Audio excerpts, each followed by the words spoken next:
नमस्कार, आप देख रहे हैं डे नाइट इंडिया टीवी और मैं हूं दीनदयाल। मेरे अजीज़ दोस्तों और बुज़ुर्गों, मैं आपसे ये कहना चाहूँगा कि हम अपनी बीवियों से अच्छा सलूक करें। और याद रखिए, मैं तो मर्द हजरात से कई मरतबा कह चुका हूँ, बहुत से लोग मुझसे थोड़ा नाराज़ भी हुए। कुरान में, सुन्नत में कहीं पर भी ये नहीं लिखा है कि बीवी आपके कपड़े धोना। उलमाए कराम बैठे हैं, मुफ्ती साहब हैं, हसन फारूकी साहब हैं, कहीं पर यही नहीं लिखा गया कि बीवी आपके कपड़े धोना। कहीं पर भी यही लिखा गया कि आपको खाना पका के खिलाना। कहीं पर भी यही नहीं लिखा गया कि आप आए तो आपके सर को दबाना। नहीं लिखा गया कहीं पर भी। खाना पकाना, कपड़े धोना, घर को झाड़ू देना नहीं लिखा गया है। बल्कि दीन इस्लाम में लिखा गया है कि उसकी आमदनी में, बीवी की आमदनी में शौहर का हक नहीं है। शौहर की आमदनी में बीवी का हक है, घर चलाना है। और बल्कि अल्लाह के रसूल सल्लल्लाहु अलैहि वसल्लम की हदीस शरीफ मैं खुद सुना हूँ और पढ़ा हूँ, अगर शौहर घर में नहीं है और घर की ज़रूरियात को ज़रूरी तकमील करना, तो बीवी शौहर के पैसे लेके इस्तेमाल भी कर सकती है। और अगर बीवी अपने पैसे शौहर घर में इस्तेमाल करती है तो उसका अजर है आखिरत में। तो ये हमारे पास दिमाग बैठा हुआ है, खाना पकाए नहीं पकाए, नमक ज़्यादा डाल दिए, मिठा नहीं बनाए। मेरे भाई, ये इस्लाम है, ये कहीं पर भी। और फिर जो मर्द हजरात अपनी बीवियों को जुल्म करते हैं, और अफसोसनाक बात यह है कि बाज़ वक्त मारते भी हैं। अगर आप रसूलुल्लाह सल्लल्लाहु अलैहि वसल्लम के सच्चे और पक्के चाहने वाले हैं, उनके ग़ुलामों के ग़ुलाम हैं, बताओ मुझे कि कहाँ पर रसूलुल्लाह सल्लल्लाहु अलैहि वसल्लम ने किसी हमारी उम्मत की माँ को कभी हाथ उठाया? बताइए आप, कहीं पर भी नहीं मिलता हमको। और फिर अपने दिफा के लिए बोलते नहीं नहीं वो मिसवाक की लकड़ी। अरे मिसवाक की लकड़ी वो है वो, मगर ये बताओ कि अल्लाह के रसूल सल्लल्लाहु अलैहि वसल्लम ने कुछ किया? ऐसा नहीं किया। तो इसलिए बहुत ज़रूरी है कि मर्द हजरात को मर्द बनना है। मर्दानगी इसमें नहीं है कि बीवी पर गुस्सा करना गैर ज़रूरी के। मर्दानगी ये नहीं है कि गैर ज़रूरी के बीवी को ताने मारना।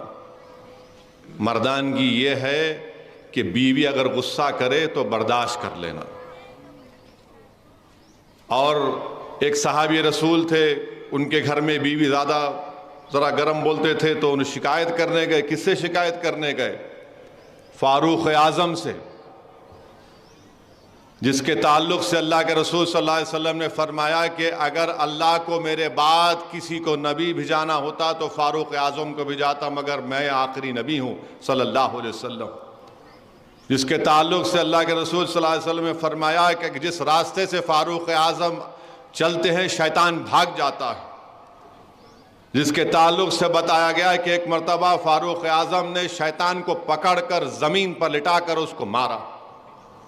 वो सहाबी रसूल सल्लल्लाहु अलैहि वसल्लम फारूक आज़म के घर को गए। वहाँ जाकर क्या देखा कि उनके घर में उनकी बीवी ज़रा गर्म आवाज़ में उनसे बात कर रही। बोले भाई, मैं अपना मामला सुनाने गया, यहाँ पर तो वही है। तो खैर जब वो जाने लगे तो फारूक आज़म बाहर आए। उस सहाबी रसूल सल्लल्लाहु अलैहि वसल्लम बुला कर कहा, क्या है? उन्हें कहा, मैं अपनी बात करने आया, आपके घर में ये देखा। तो फारूक आज़म ने क्या कहा? बीवी है मेरी, मेरे घर की इज्जत की हिफाजत करती है, मेरे बच्चों को पैदा किया तकलीफ से, मेरे बच्चों की परवरिश करती है। इंसान है, अगर कभी कुछ बोल दे तो क्या बात है, मैं उसको सुन लेता हूँ। मेरे भाई, ये मिजाज पैदा करिए। हमारे पास तो ऐसा है कि अगर कोई पलटा के बीवी कुछ बोल दे, हाँ मेरे को पलटा के बोल रहे। मेरे भाई, रसूलुल्लाह सल्लल्लाहु अलैहि वसल्लम की सुन्नत है। रसूलुल्लाह सल्लल्लाहु अलैहि वसल्लम ने फरमाया, उम्मत की माँ हज़रत आयशा सिद्दीक़ा रज़ी अल्लाह तआला अन्हा से फरमाया कि मैं जानता हूँ कि आप कब खुश होती हैं और आप कब गुस्से में रहती हैं। बीबी आयशा ने फरमाया, बताइए रसूलुल्लाह सल्लल्लाहु अलैहि वसल्लम। अल्लाह के रसूल सल्लल्लाहु अलैहि वसल्लम ने फरमाया कि जब आप खुश होती हैं तो रब्बे मोहम्मद सल्लल्लाहु अलैहि वसल्लम की कसम खाती, جب آپ تھوڑا غصے میں ہوتی ہیں تو آپ رب ابراہیم صلی اللہ علیہ وسلم کی قسم کھاتی ہیں۔ میرے بھائی، اللہ کے رسول صلی اللہ علیہ وسلم نے امت کی ماں کے ساتھ ریس لگائی، ریس ہوئی تھی، پوچھئے علماء اکرام، حسان فاروقی صاحب، ریس ہوئی۔ ہم کیا کرتے ہیں؟ ساری رات بھر چورستے میں بیٹھ کے دوستوں سے باتاں کریں گے، 12-1 بجے گھر کو جاتے ہیں، بیچاری بیوی انتظار کر رہی کہ کب آئیں گے ہمارے شوہر، آتے کہ انہیں بولتے نہیں سوئے اب تک تم؟ وہ بیچاری اماں انتظار کر رہی کہ بیٹا کب آتا۔ میرے بھائی، یہ چیزوں کو سنو، سمجھو، اپنی زندگیوں میں انقلاب پیدا کرو۔